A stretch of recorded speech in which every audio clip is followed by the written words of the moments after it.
Yo, what's up? This is Ye Ali, and this is Open to the Public.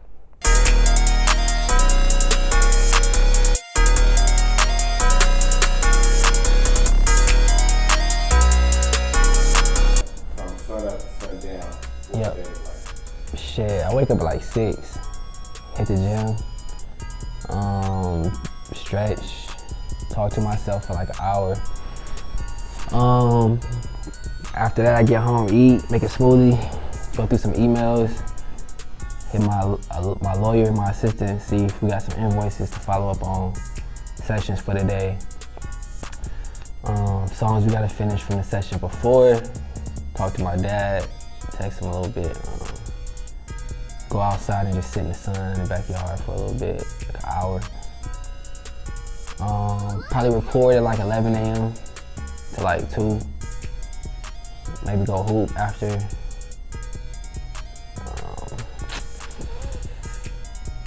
Press a couple people about some shit they need to be pressed about. And then each day I gotta make some new ideas, whether it's new songs, new business ventures I'm trying to get into.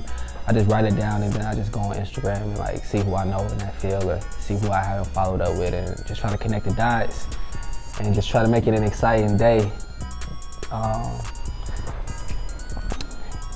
And then yeah, depending on what I gotta do, shit, we just do that, chill for a little bit, watch some Office, eat, record again probably, talk to the homies, shit. So depending on what I gotta do, I just do that. I try to get back home by like at least 10 or 11 so I can just chill and take some time for myself and shit. We do it all again the next day. So if you were to go out on a date, like what's the perfect date for you? Ooh, perfect date. I like virtual reality. I like sporting stuff. I like something I can be interactive so you can get to know shorty personality. I like to see girls like laugh and like be scared. And those type of emotions. It's cool to see people in that light. It's easy to make jokes in that type of atmosphere. So something where we could be interactive, some good food of course. I'm thinking like Italian, steak.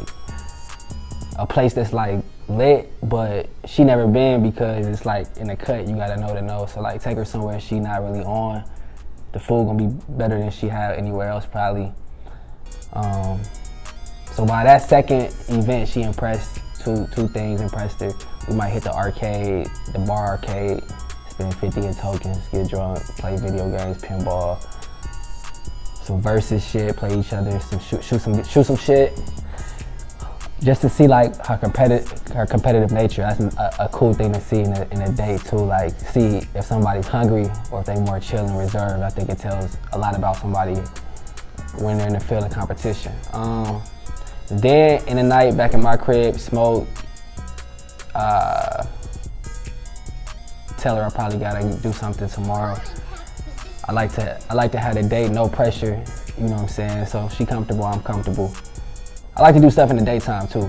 I'm not really a nighttime guy as much, so I like daytime for first dates. And yeah, maybe a little bit of golf, some junk food, and then we'll probably fall asleep. And she said she wasn't gonna spend the night, but she spent the night, and then I Ubered her to the crib the next day. And yeah.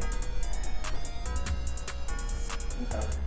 So you seem to be very much so into women. When was your first girlfriend? 3rd grade. Can you describe that experience for us? I remember her name. Her name was Qualita Terrell. That was my first girlfriend. She was tall. Her favorite color was red. She had long legs. I remember it.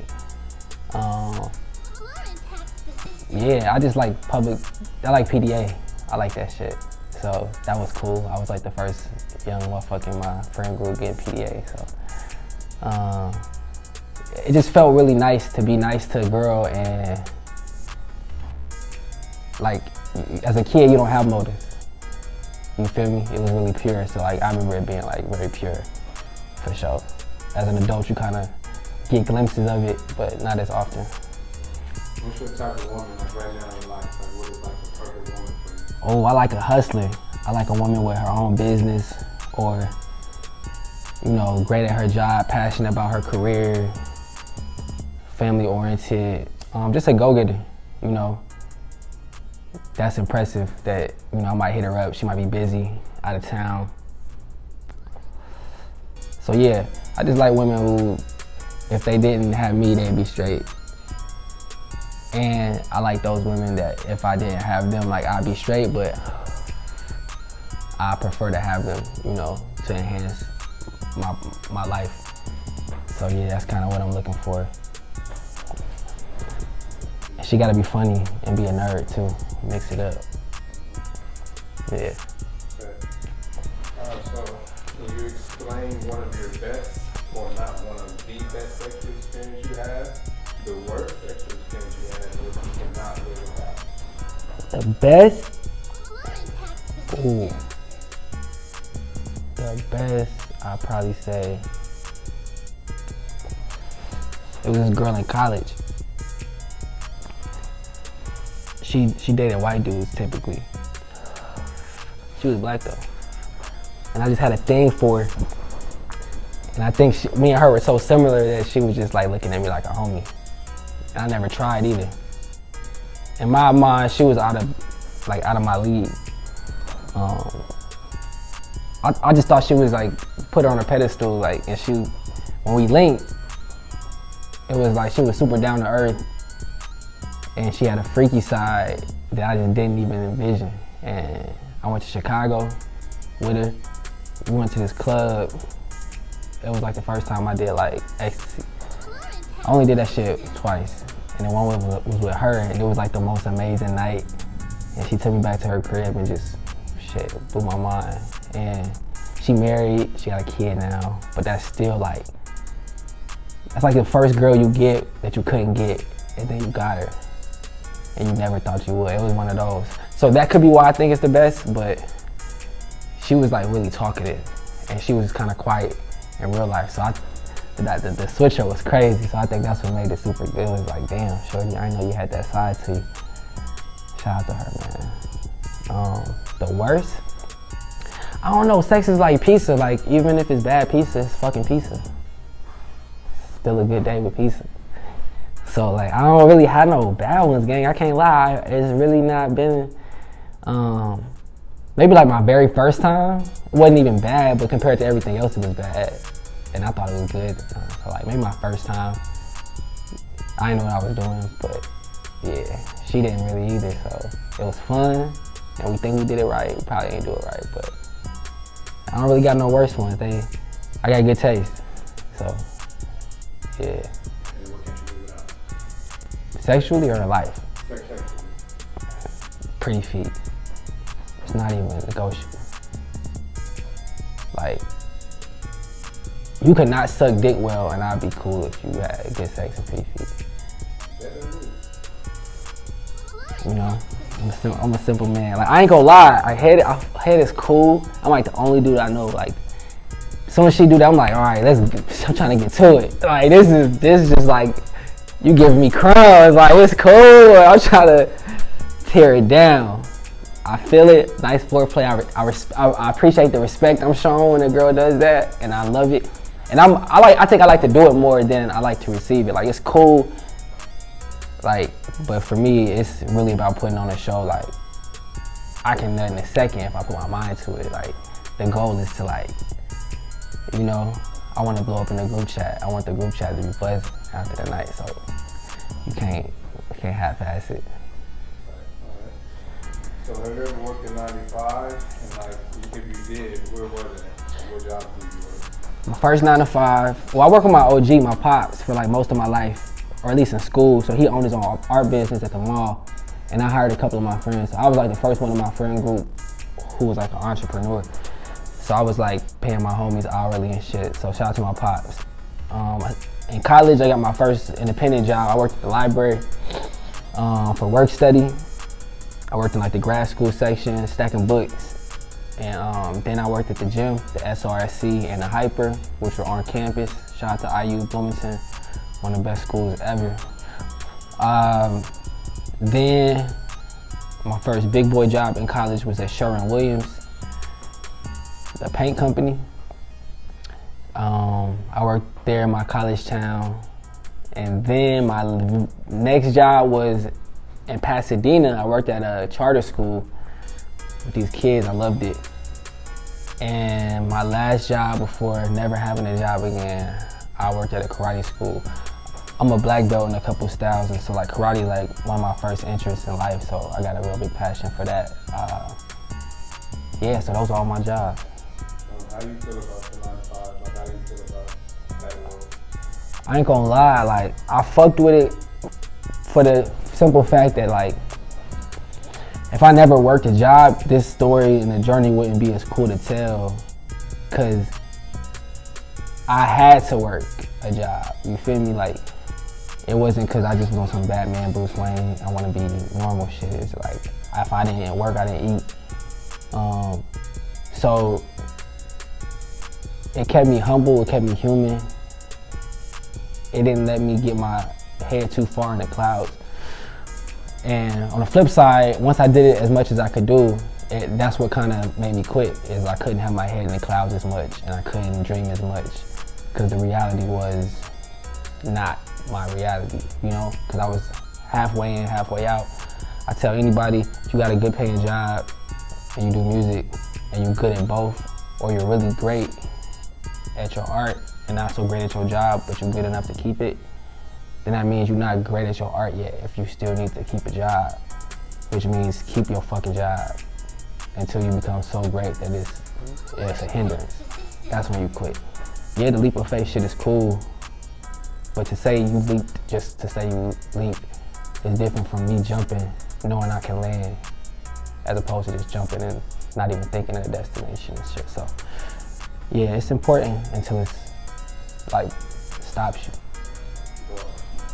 All right, talk about a hard time in your life and how you overcame it or who else you overcome it. I say come to LA, I didn't know anybody. So that was almost impossible to navigate, just knowing 0 people in a new place. And my goal was, I said, all right, if I can come to LA, I was already that dude in Indiana, which ain't that hard to do. But I mean, a lot of people didn't do it, so maybe it is. But for me, it was like, that wasn't hard. I won most popular freshman. I went to a school with 60,000 plus fucking people. The like 8th, 9th biggest school in the nation type shit. So, you know, I always was able to stand out when I wanted to. It was times in life I wanted to be a background person, so you just didn't notice me. Then I didn't want to be, I turned it on. So what, did you like sit alone or like scared? Say what again? Like when you moved here, Yeah, like, you feel like alone? yeah, I was definitely alone. I had an internship for like a couple months and I knew a couple of the homies, but like not enough to not feel alone. So that was tough, and then I lived in my car for like 6 months. And so, I mean, I could have easily went back to the crib in Indiana. My dad was like, shit, you're not a failure to me if you come back. Like, you know, we'll figure it out. But never took him up on that offer. So that was, I guess, tough.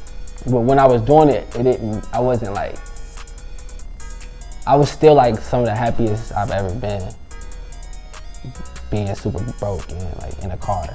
Just cause I knew that it wasn't my destination. Like that wasn't, it don't even seem real talking about it.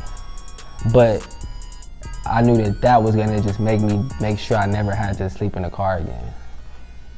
You feel me? So yeah, it sucked, but my homie Larry, he was in the league, Larry Sanders. I mean, played for the Bucks, one of the best defensive players during that time. He had retired prematurely, like 25, 26, like fuck it, I'm gonna take a break. Got a house. My man Business Boy was cool with him. He was like, yo, you should move in with us, we got this guest house. So I'm like, nah, G, I got my own little thing, I'm gonna figure it out. The niggas basically bullied me into moving in, like they was like, we're not going, G, like. It was like 4 months of saying no, and finally they was like, look, we had a meeting, we gotta do this, I'm like, all right. So shout out to my nigga Larry, shout out to my nigga Biz. After that, I was homeless, but this time, when I became homeless again, I Airbnb. I couldn't Airbnb before, I didn't have the means and shit, so when I was homeless again, it was a different vibe. It was like, that shit lit. So yeah, shout out to my dog. So when you were in high school, what type of music did you grow up on? Like, what were you listening to? Shit, high school, it was Panic at the Disco, John Mayer, Deftones, Sade, Killers, George Jones, he an old country artist. They call him the old Possum, he a legend. Randy Travis, a lot of country music because of my pops. A lot of like Motown shit because of my pops. A lot of Michael Jackson, a lot of Prince. So when I first got my car, the only shit I really bumped was I was making MP3 CDs with like, y'all know, put like 200 songs on that bitch. But if you didn't know how to do it, you ain't know how to do it in high school. So I was having like Jodeci albums on there, John Mayer, Slim K was fucking with me. He was chopping, screwing all type of music for me. So a lot of chopping, screw too. I grew up with that. So as it relates to your music, what is something all your fans are listening right now? What is some song or a project that maybe for your that you want to make sure they don't ever forget about, and then what is some new stuff that they can look forward to? Yeah, Trap House Jodeci is like my staple project. It's a lot of people's introduction to me. That was 2016. A year upon releasing that, Chris Brown sampled it, Sway Lee sampled it. Since then, Trippie Redd sampled it. Anne Marie, she's an Interscope artist, she sampled it. So that project changed my life. A lot of people sampled it and it kept it alive. Made me able to have a brand because of that. So definitely that's a can't miss. My newest project, Dangerous, that dropped in October of last year. That's doing pretty well. We're still shooting videos off of that. And the new shit probably drop in July. Maybe like June 24th, we'll drop a video. Chris Brown album dropping that day. I got one on there, so we might cross promote. I might do a song too and drop it that day too, fuck it, so. What would you say is your greatest accomplishment to date, like in life or in music?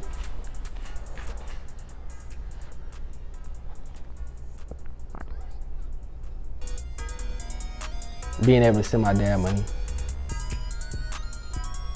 After like all the times he sent me money. That shit pretty cool. Okay, so last question. If everyone in the world were listening to this right now, what message would you want to give? Everybody in the world listening to this. All three billion.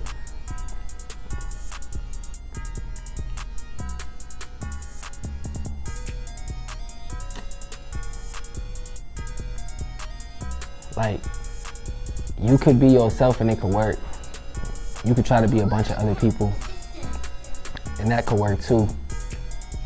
And I think the true definition of comfort is when you come home and it's not anybody at home but yourself.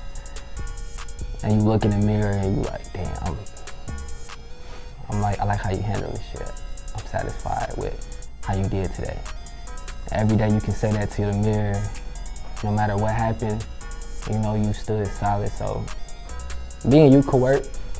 And when you think it's not working, you can think of like all the famous people you ever thought that you wanted to be and think of how they met their demise or how they took their lives or how they went out kind of sad. Like, damn, I thought they had the world. You gotta think, shit, they would have traded it to be you and just to feel how you feel. So, yeah, it's cool to be you, man. Ain't nobody else to be.